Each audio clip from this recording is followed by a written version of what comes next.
Welcome back to the Michael Cohen Show on our continued journey to 500,000 subscribers. There's so much chaos. That's why I'm saying subscribe, watch, give me your comments and share with your friends because it's so important for you to be in the know. Now, the other day on Political Beatdown, my co-host Ben Meiselas and I, we were discussing Trump's recent policy suggestions, literally from mass deportations to wanting to own Gaza. Now, as I've been saying, not just this week, but I've been saying this now for years. I told you so.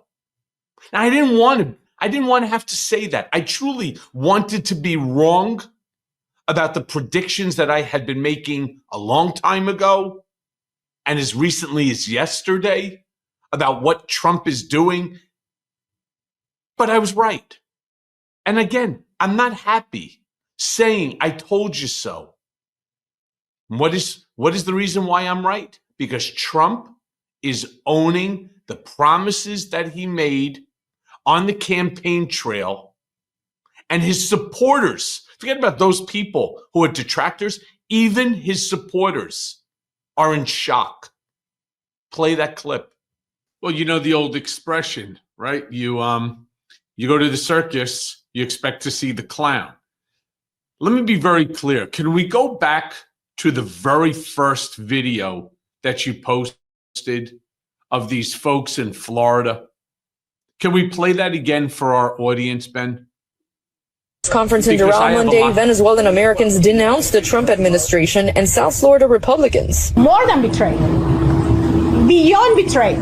They used us. They actually, during the campaign, and I don't want to make this political, but during the campaign, the elected officials from the Republican Party, they actually told us that he was not going to touch the documented people.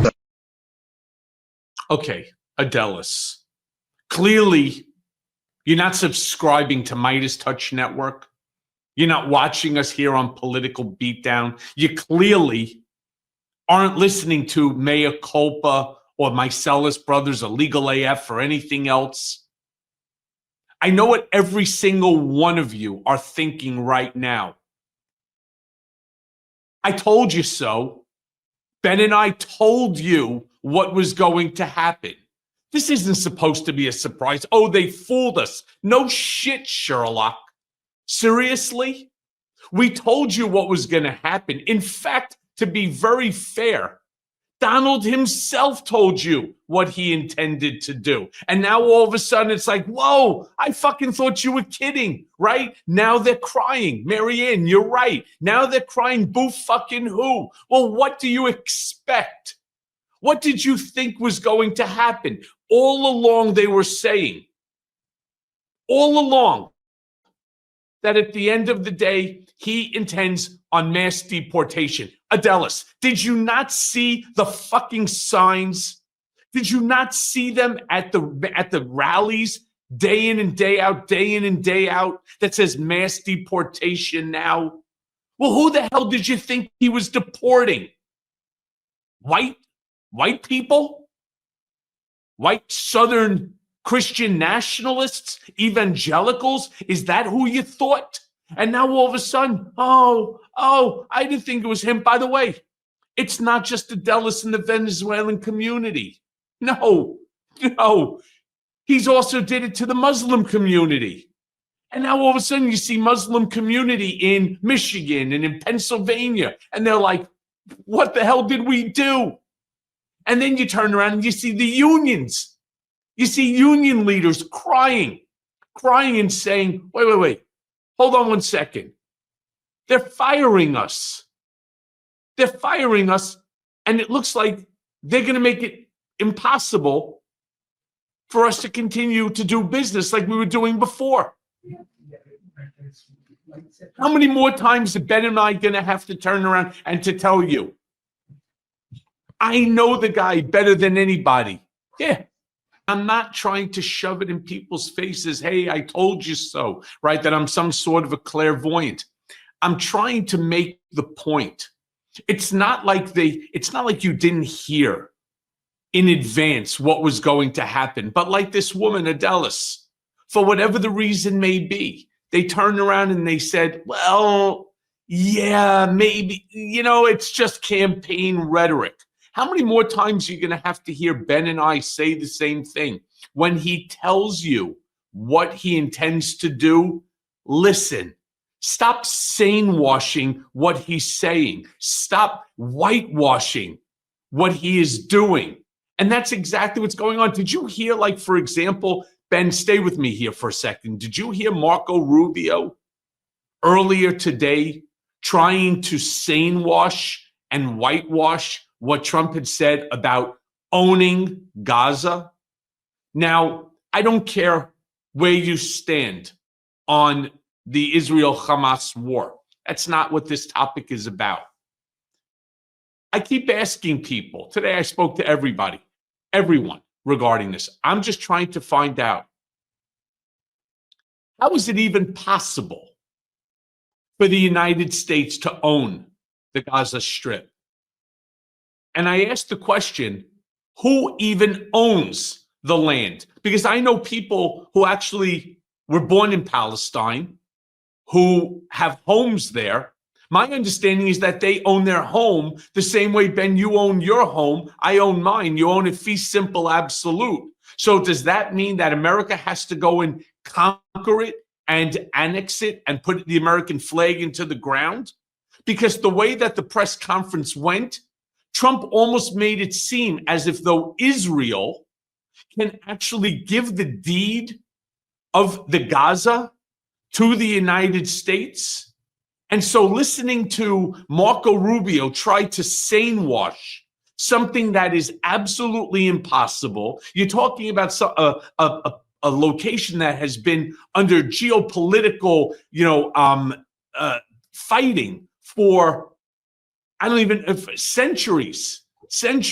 Thousands of years, yeah.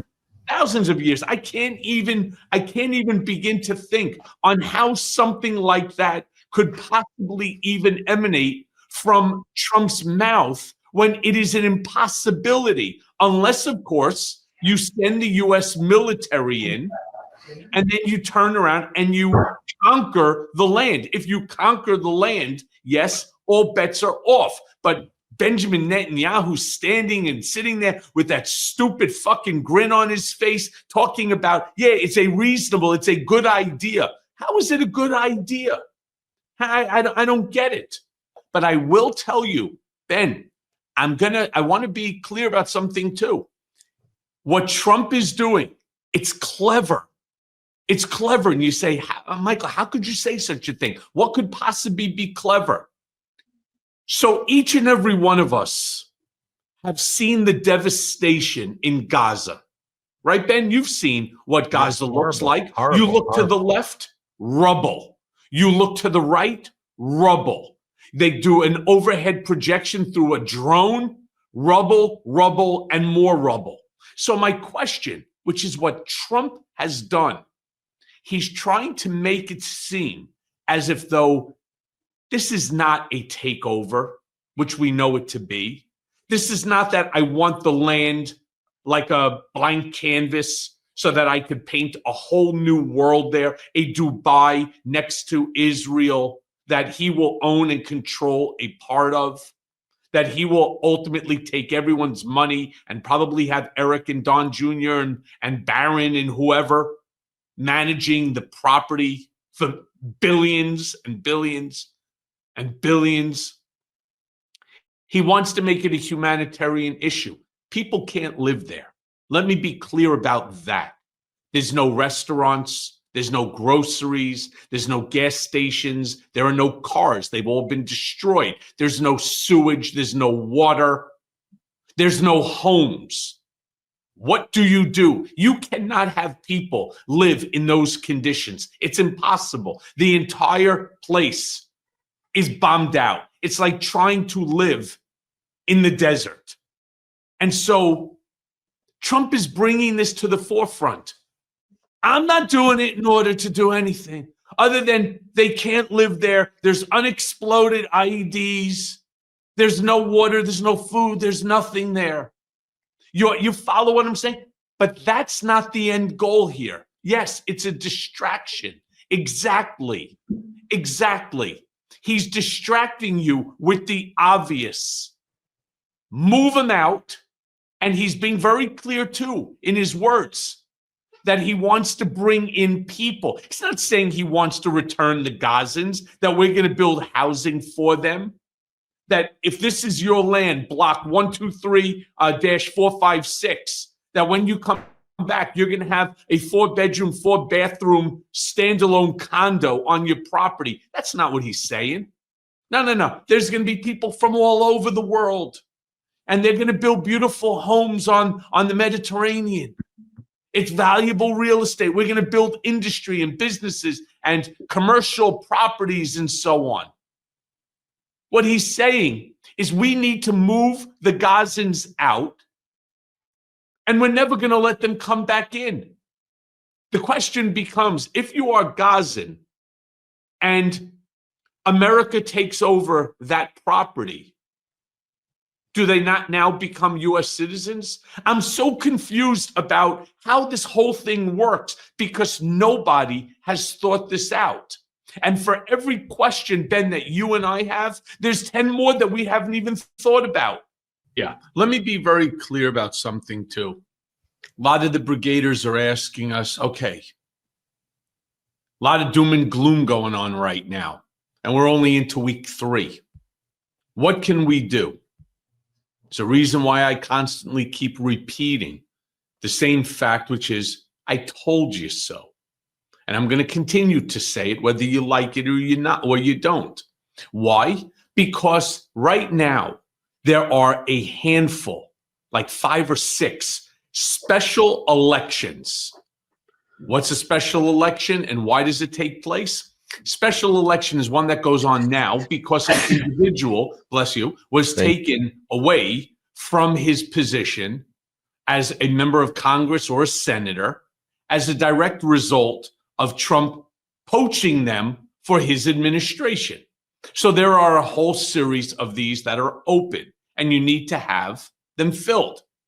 So far, Democrats are doing well, or it appears. We need to kick ass is what we need to do. Because if we do that, remember that the majority in the House is but 3 people. 3. We end up taking back the House. Wow. It is a game changer. The crap that you see going on now comes to an end.